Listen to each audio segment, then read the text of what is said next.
नमो भगवते तस्मै कृष्णायादभुतकर्मणे रूप नाम विभेदेन जगत कीर्ति यो यतः सच्चिदानन्दरूपाय विश्वोत्पत्त्यादि हेतवे तापत्रय विनाशाय श्रीकृष्णाय वयं नुमः। श्रीमद्भागवत महापुराण एकादश स्कंध अध्याय 13वां। हंस रूप से सनकादि को दिए हुए उपदेश का वर्णन। भगवान श्री कृष्ण कहते हैं, प्रिय उद्धव, सत्व, रज और तम ये तीनों बुद्धि प्रकृति के गुण हैं, आत्मा के नहीं। सत्व के द्वारा रज और तम इन दो गुणों पर विजय प्राप्त कर लेनी चाहिए। तदंतर सतगुण की शांत वृत्ति के द्वारा उसकी दया आदि वृत्तियों को भी शांत कर देना चाहिए। जब सतगुण की वृद्धि होती है तभी जीव को मेरे भक्ति रूप स्वधर्म की प्राप्ति होती है। निरंतर सात्विक वस्तुओं का सेवन करने से ही सतगुण की वृद्धि होती है और तब मेरे भक्ति रूप स्वधर्म में प्रवृत्ति होने लगती है। जिस धर्म के पालन से सतगुण की वृद्धि हो वही सबसे श्रेष्ठ है। वह धर्म रजोगुण और तमोगुण को नष्ट कर देता है। जब वे दोनों नष्ट हो जाते हैं तब उन्हीं के कारण होने वाला अधर्म भी शीघ्र ही मिट जाता है। शास्त्र, जल, प्रजाजन, देश, समय, कर्म, जन्म, ध्यान, मंत्र और संस्कार, ये 10 वस्तुएं यदि सात्विक हों तो सतगुण की, राजसिक हों तो रजोगुण की और तामसिक हों तो तमोगुण की वृद्धि करती हैं। इनमें से शास्त्रज्ञ महात्मा जिनकी प्रशंसा करते हैं वे सात्विक हैं, जिनकी निंदा करते हैं वे तामसिक हैं और जिनकी उपेक्षा करते हैं वे वस्तुएं राजसिक हैं। जब तक अपने आत्मा का साक्षात्कार तथा स्थूल सूक्ष्म शरीर और उनके कारण तीनों गुणों की निवृत्ति न हो तब तक मनुष्य को चाहिए कि सतगुण की वृद्धि के लिए सात्विक शास्त्र आदि का ही सेवन करे, क्योंकि उससे धर्म की वृद्धि होती है और धर्म की वृद्धि से अंतःकरण शुद्ध होकर आत्म तत्व का ज्ञान होता है। बांसों की रगड़ से आग पैदा होती है और वह उनके सारे वन को जलाकर शांत हो जाती है। वैसे ही यह शरीर गुणों के वैषम्य से उत्पन्न हुआ है।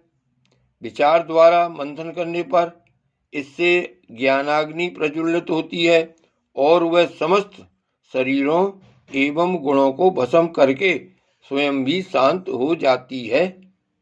उद्धव जी ने पूछा, भगवान, प्रायः सभी मनुष्य इस बात को जानते हैं कि विषय विपत्तियों के घर हैं, फिर भी वे कुत्ते, गधे और बकरे के समान दुख सहन करके भी उन्हीं को ही भोगते रहते हैं। इसका क्या कारण है? भगवान श्री कृष्ण ने कहा, प्रिय उद्धव, जीव जब अज्ञानवश अपने स्वरूप को भूलकर हृदय से सूक्ष्म स्थूलादि शरीरों में अहम बुद्धि कर बैठता है, जो कि सर्वथा भ्रम ही है, तब उसका सत्य प्रधान मन घोर रजोगुण की ओर झुक जाता है, उससे व्याप्त हो जाता है।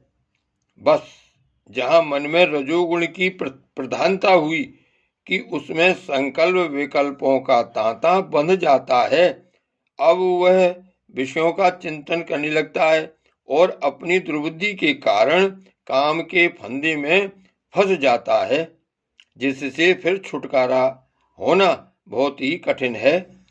अब वह अज्ञानी कामवश अनेकों प्रकार के कर्म करने लगता है और इंद्रियों के वश होकर यह जानकर भी कि इन कर्मों का अंतिम फल दुख ही है, उन्हीं को करता है।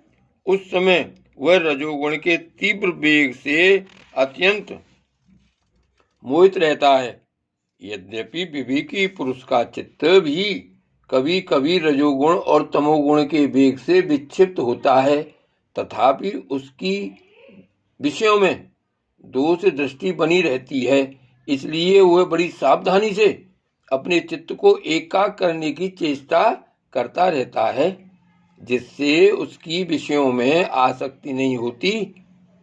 साधक को चाहिए कि आसन और प्राणवायु पर विजय प्राप्त कर अपनी शक्ति और समय के अनुसार बड़ी सावधानी से धीरे धीरे मुझ में अपना मन लगावे और इस प्रकार अभ्यास करते समय अपनी असफलता देखकर तनिक भी ऊबे नहीं, बल्कि और भी उत्साह से उसी में जुड़ जाए।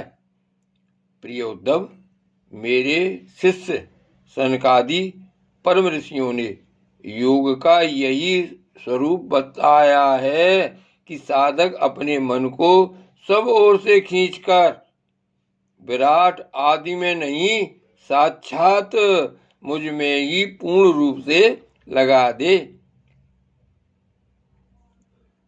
उद्धव जी ने कहा, श्री कृष्ण, आपने जिस समय जिस रूप से सनकादि परम ऋषियों को योग का आदेश दिया था, उस रूप को मैं जानना चाहता हूँ। भगवान श्री कृष्ण ने कहा, प्रिय उद्धव, सनकादि परम ऋषि ब्रह्मा जी के मानस पुत्र हैं। उन्होंने एक बार अपने पिता से योग की सूक्ष्म अंतिम सीमा के संबंध में इस प्रकार प्रश्न किया था। जय श्री कृष्ण।